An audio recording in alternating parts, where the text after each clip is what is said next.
I have no words to deal adequately with this thing. What shall I say to those on the other side? You kill babies? They will say, no, we terminate unwanted pregnancies. I will say, by killing babies. And they object. Fetuses, not babies.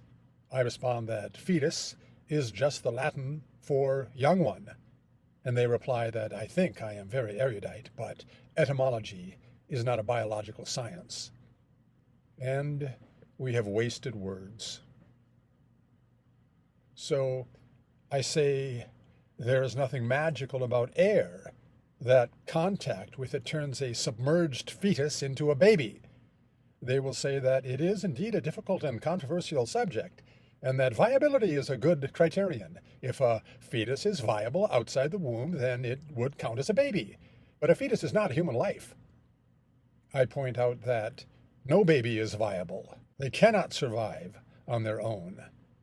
I add that anything that exhibits metabolism is alive, and they respond that tadpoles are alive. And the fact that these fetuses have human, not amphibian DNA? Well, fingernails have human DNA. But, I ask, do fingernails exhibit metabolism? They respond, is a single cell a human? Are we yeast?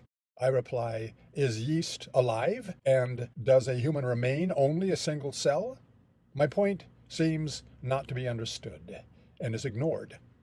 Instead, we quibble about trimesters and technologies and about hard cases such as anencephalism. There is no resolution. More wasted words. I say we should err on the side of caution. If we are not sure, if there is any doubt at all, then we should count this entity as human. I give the example of a building scheduled for demolition. Someone is saying there's a child inside and the building must not be destroyed.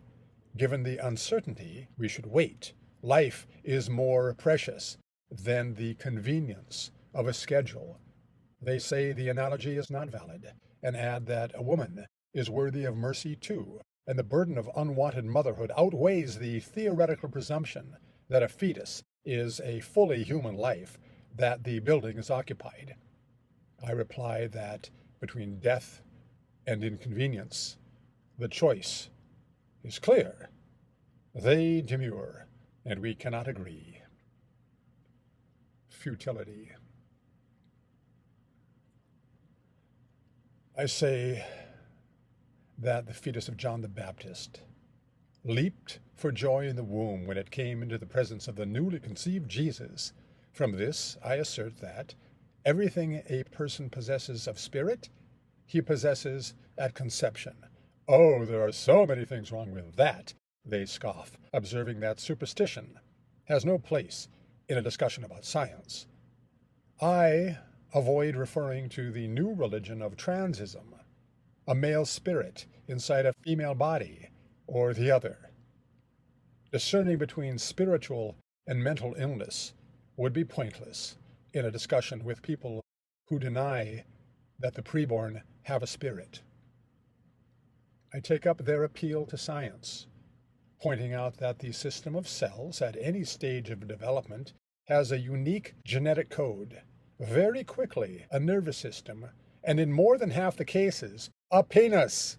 I laboriously spell out the fact that a woman has only one genetic code, only one nervous system, and no penis at all. It is not her body, but rather another body within her body.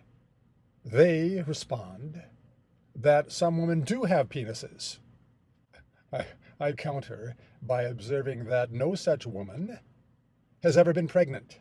They interrupt, saying that regardless of any other consideration, whatever goes on inside a woman's body or a birthing person's body is solely her own responsibility. I'm tempted to be snide, saying if she's having an abortion, she is an aborting person, not a birthing person. But I don't say it. Instead, I consider a plea to ethics, but abandon it as useless. Useless. Nazis said some people are more human than others. Racists say that some people are more human than others. Because language is powerful, we strive to control it. I say Hitler murdered Jews. Nazis say they exterminated vermin. I say abortion kills babies. Abortionists say choice terminates unwanted pregnancies. Nazis and racists have a continuum of humanity up to a master race. Abortionists also believe that we develop into our humanity. At conception, it is only potential, and we have not yet fully developed into it. Indeed, an infant is not viable in that it cannot care for itself. A young girl, is not fully developed, not sexually viable. Is she then not fully human? Personality is developed, but personhood is innate. But such reasoning issues like heat into the void. I recall myself saying as a callow youth in high school that babies were better off dead rather than born to stupid parents. The Freakonomics hypothesis that crime dropped in the 90s because those criminal babies were aborted in the 70s, that's an argument for sterilization as much as for abortion. It's an argument that some people are not fit to breed. The Freakonomics guys did not address that alternative hypothesis. I was convinced against abortion in high school by a simple thought experiment. I pictured, imagined, imaged in my mind an abortion from the perspective of its object, the fetus, the baby.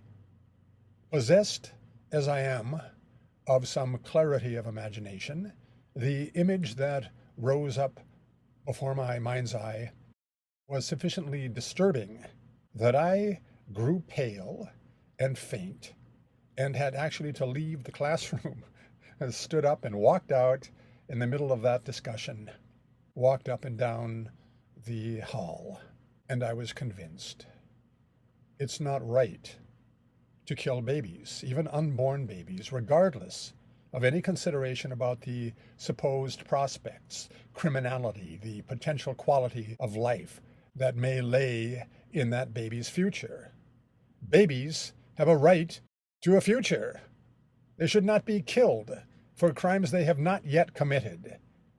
There is no actual appeal to reason here. Words are useless. Either you get it or you don't. That's all.